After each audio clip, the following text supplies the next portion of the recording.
Did you guys hear Dad snoring last night? Sound like a seal trying to huck up a loogie. Remember the first shot you think of when someone says step by step? For most of us, it's that sun-splashed roller coaster and a blended family trying to hang on through the twists and turns, literally and figuratively. On paper, this was a high-wire act. A blue-collar contractor dad, a career-driven mom, 6 kids who did not ask for any of this, and the TGIF time slot that made or broke entire childhoods. Yet under all that cozy Friday night glow, the show pulled off something sneakier. It reinvented itself over and over without calling attention to the surgery.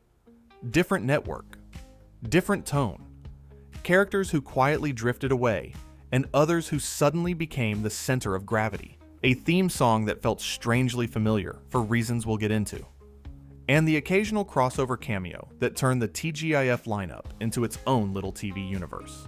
So today, we're rolling through 15 weird facts you'll notice on rewatch, quirks, pivots, and behind-the-scenes decisions that kept the ride going for 7 seasons. If you love 90s TV comfort food with a side of, wait, they did what? Buckle up. And if you end up learning something new, toss a like and hit subscribe, because we've got a lot more TGIF deep dives coming.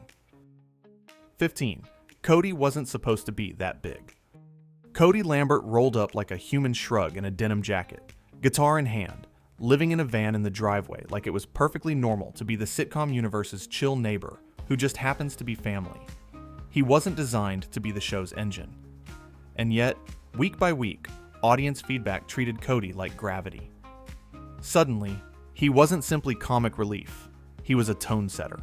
The writers leaned into his Zen doofus vibe, pairing him with almost every sibling to unlock new dynamics.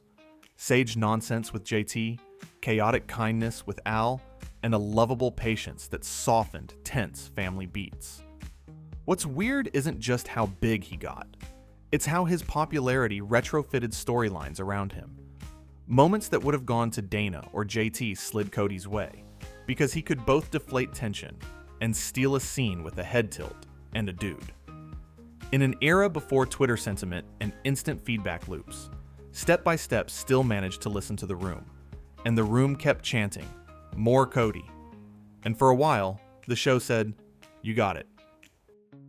14. When Urkel dropped by.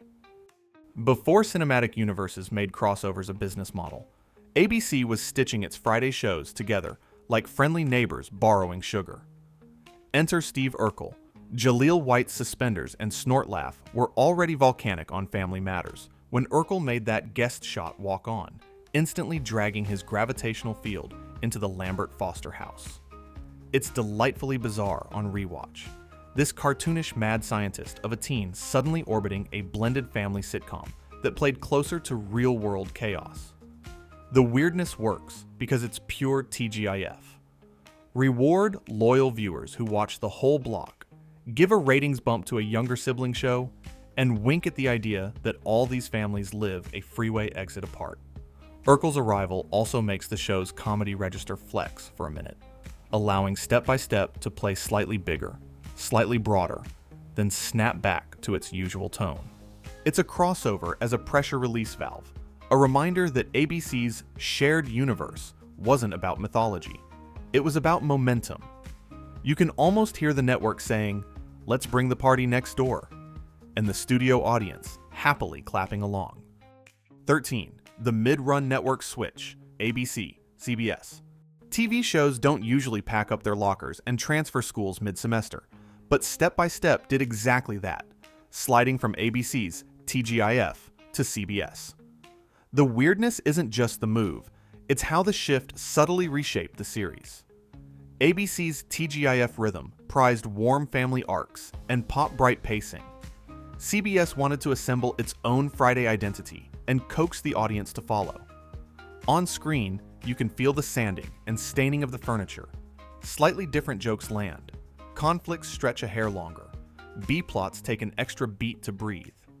Off-screen, it's a reminder of how industrial TV really is. The living room you know so well is also a marketplace, and sometimes the booth changes malls. For viewers, It created a flicker of cognitive dissonance. The same family, the same couch, but the atmosphere felt relocated. And yet, the show's essential promise, chaos, then love, stayed intact. That's the magic trick. Move the house without breaking the home. It's rare, and it's a fascinating time capsule of 90s network brinkmanship. 12. The roller coaster opening has a real-world muse. Everyone remembers that opening. Sun-kissed wood beams, a climb, a plunge, a family trying not to lose their lunch. The trick? Those shots weren't Wisconsin at all. The visuals were patterned on a real Southern California seaside coaster, pure TV varnish laid over Midwest map pins. It's weird in a charming way. Heartland identity anchored by coastal iconography. But it also fits the show's thesis. Blended families are roller coasters. You strap in with people who didn't choose you. You scream a little, and you get off the ride closer than you were at the start. The credits sell that metaphor better than any voiceover could. What you might notice on rewatch is how the opening evolves. A tweak here, a cast shift there, like documenting growth spurts in a household photo wall. The coaster remains, the family changes, and the audience gets the message. The ride is continuity. The passengers are the plot. For a sitcom that lived by adaptability, anchoring itself in a looping visual metaphor was oddly brilliant. 11. Patrick Duffy did double duty. Patrick Duffy didn't just play Frank Lambert. He also stepped behind the camera to direct episodes, a move that quietly shapes tone more than most viewers realize. When a lead directs, they're balancing two metronomes, the show's established rhythm and the fresh cadence they hear in their head. With Duffy, you can feel a slightly warmer lens on father-kid scenes, pauses that allow eye rolls to soften into affection, a camera that lingers a beat longer on the aftermath of a chaotic gag so we can clock the family recalibrating. Directing from within a set you practically live on has advantages. Trust, read-on-the-fly adjustments, and a sharper instinct for who pairs well in a scene. It's also a subtle confidence signal to the audience. This isn't just a job for the actors. They're invested in the storytelling DNA. In a lineup where plenty of sitcoms ran on autopilot, Duffy's dual role helped step by step keep a human touch. Like a dad who knows when to let the kids riff and when to say, okay, bring it in. 10. Theme song DNA you've heard before. Why did the opening song feel instantly comfortable the first time you heard it? Because its musical fingerprints live all over TGIF. The same pop-warm sensibility that powered intros for Full House and Family Matters runs through Step by Step's second time around. That's not just melody, it's branding. The weird part is how effective it is. You can hum a few bars and feel that Friday night exhale. Pizza boxes, homework pretending not to exist, and a sitcom promising safe chaos with a hug at the end. The song functions like an emotional API call to your 90s brain, signaling that you're home, even if it's a different living room. On rewatch, listen for the structure: optimistic verse, swelling chorus, lyrical nods to doing life again, which mirrors the show's blended family second chance. It's craft, not coincidence. And in a pre-binge era, that 30 seconds of music did a lot of lifting, announcing tone, stitching the lineup together, and pre-forgiving the show for any narrative whiplash it might deliver later. Weird? Maybe. Effective? Absolutely. 9. The abrupt Cody exit and a brief return.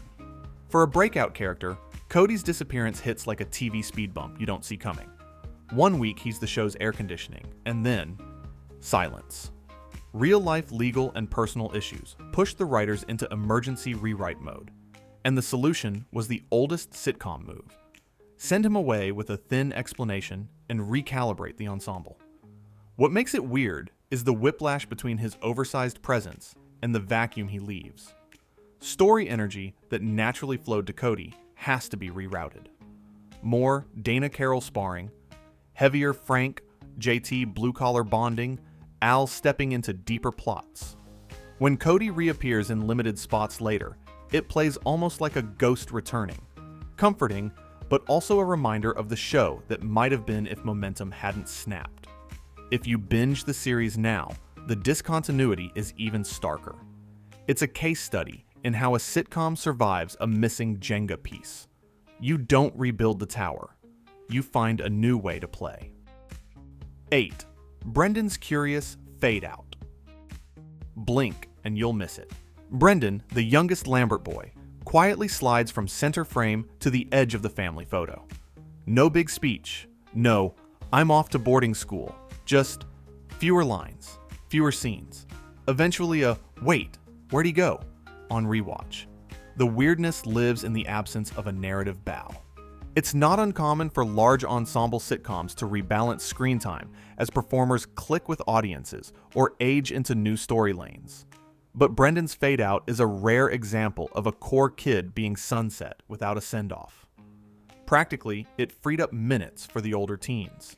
JT Dana battles, Karen's career dreams, Al's tomboy to confidence arc, but it also shows the limits of 22 minutes. Something has to give.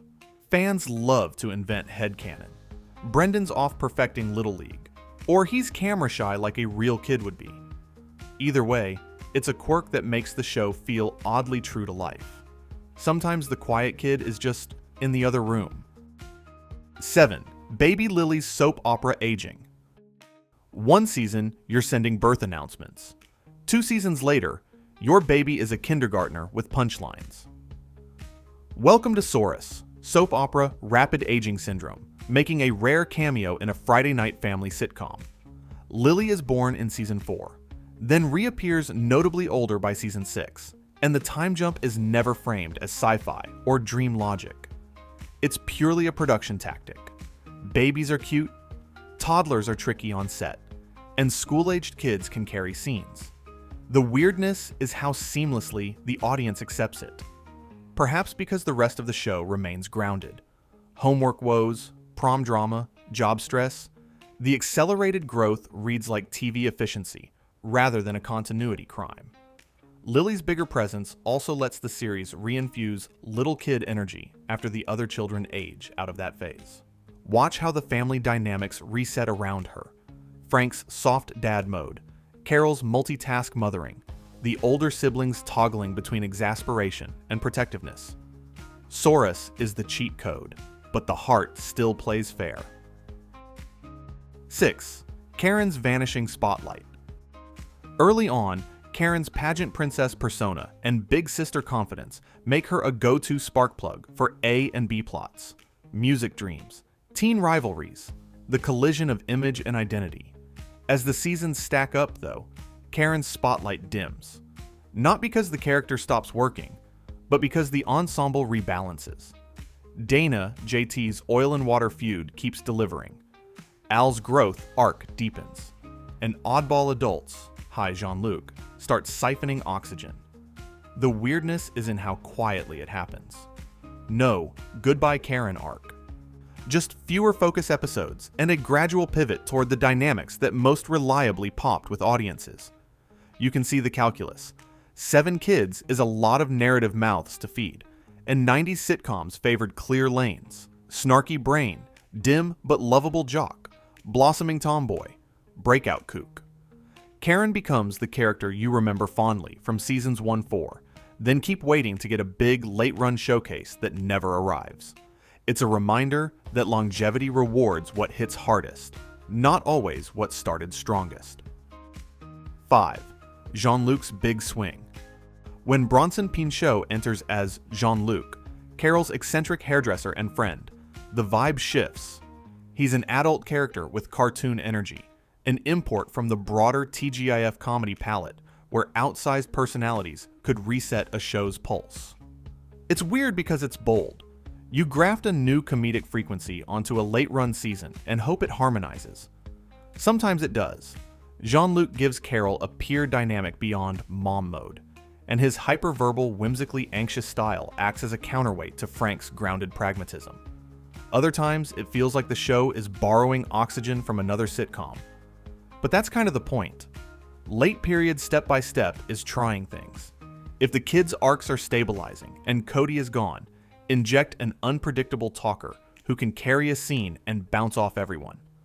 On rewatch, he's a time capsule of 90s sitcom audacity. What if we add a human spice rack and see which dishes taste better? Not every seasoning sticks, but the experiment is undeniably fun. 4. Wisconsin setting, Hollywood Bones. Port Washington, Wisconsin is the show's declared hometown. Green Bay references, Midwest winters, sensible jackets. The bones, however, are Hollywood. California exteriors, sun angles that feel suspiciously coastal, and production routes a few hundred miles from Lambeau Field. It's weird in a geography nerd way, but it also feeds the show's charm. The Midwest identity adds blue-collar credibility to Frank's contracting business and grounds the family in a culture of practicality. Meanwhile, the visual warmth softens the edges. Friday nights should feel welcoming, not bone cold. The dissonance becomes a rhythm. Characters talk Packers while basking in a light that says Venice Beach. Plenty of 90s sitcoms did this, but Step by Step leans into the illusion with confidence. You're not watching a travelogue, you're visiting a feeling, and that feeling is the house you wanted to hang out in after a long week, even if the skies outside are accidentally Californian. TV magic, applied liberally, sanded smooth. 3. The Disney World crossover episode. If you were a 90s kid, you learned that brushing your teeth and doing your homework could someday earn you a reward, your favorite sitcom going to Disney World. Step by Step joined the grand TGIF tradition. Synergy so blatant, it loops back around to adorable. The weirdness is how well it works. Characters we've only seen in living rooms suddenly backdrop against castles and parades, and the stakes become, can our family survive a theme park with our sanity intact? It resets the show into a cinematic mini vacation while delivering brand goals for the mouse. On rewatch, the episode is a candy-colored time capsule. Wardrobe choices, 90s park design, the universal truth that families argue even in the shadow of fireworks. More importantly, it creates a common memory for the audience. You can say, the Disney one, and everyone nods. In long-running sitcoms, those shared event episodes become anchor points.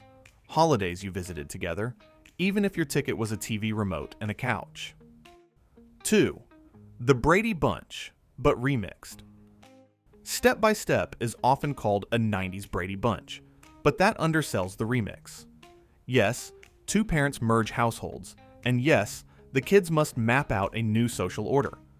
But where Brady was a fantasy of smooth-edged harmony, Step by Step injects class, career, and gender friction with a 90s bite. Frank brings blue-collar sensibility and hands-on discipline. Carol brings professional ambition and a therapist's patience for feelings she does not always have time for. The kids aren't Barbie doll archetypes, they're messier. Dana's sharp intellect doesn't sand down for JT's ego. Al's tomboy identity isn't played as a temporary phase to be morally corrected later. The weirdness is how openly the show admits blended families are complicated. Love arrives with baggage, and cohesion is a practice, not a trophy. Jokes still land soft, but the framework respects the turbulence of starting over. That's the secret sauce, a 70s blueprint upgraded with 90s honesty, still warm enough for Friday nights. 1. Quiet retools you only notice on rewatch. The strangest thing about Step by Step is how many changes it sneaks past you politely. Set dressings shift, wardrobes modernize, side characters test drive arcs, and then park off screen. The rhythm toggles between joke dense and story soft, depending on who's at the center that week. None of it screams reboot. It whispers adjustment. Rewatch with an editor's eye and you'll see the versioning. Like software updates the family never comments on. That's both weird and brilliant. The show's promise never moves. Family chaos metabolized into affection by the end credits. But the root there is constantly optimized. Lose a breakout? Find a new pairing. Age out a kid. Time jump another into the lineup. The coaster stays. The passengers shift seats. It's a survival manual for network TV in the 90s. Evolve without alarming the audience. By the final season, you've experienced several iterations of the same home, and somehow it still feels like home. Conclusion. What looks like comfort TV is often a workshop with the door left slightly ajar. Step by Step is proof. Under the dependable TGIF glow, the show kept tinkering, stealing a few watts from its neighbors. Hi, Urkel. Swapping networks without losing its voice. Aging babies at warp speed when story needed it. Letting some kids step forward while others drifted back, and betting on a denim jacket philosopher who was never meant to be the headliner. That's why it holds up on rewatch. Not because every joke is immortal, but because the series understood that family, on screen and off, is a living, changing thing. The coaster metaphor wasn't just for the credits, it was the production plan. You get on as one version of yourself, and you get off a little different, maybe a little closer. If you dug this breakdown, tell me your favorite step-by-step episode, and whether the network switch changed the show for you. Drop a like, hit subscribe, and let me know which TGIF family we should revisit next. See you on the next ride.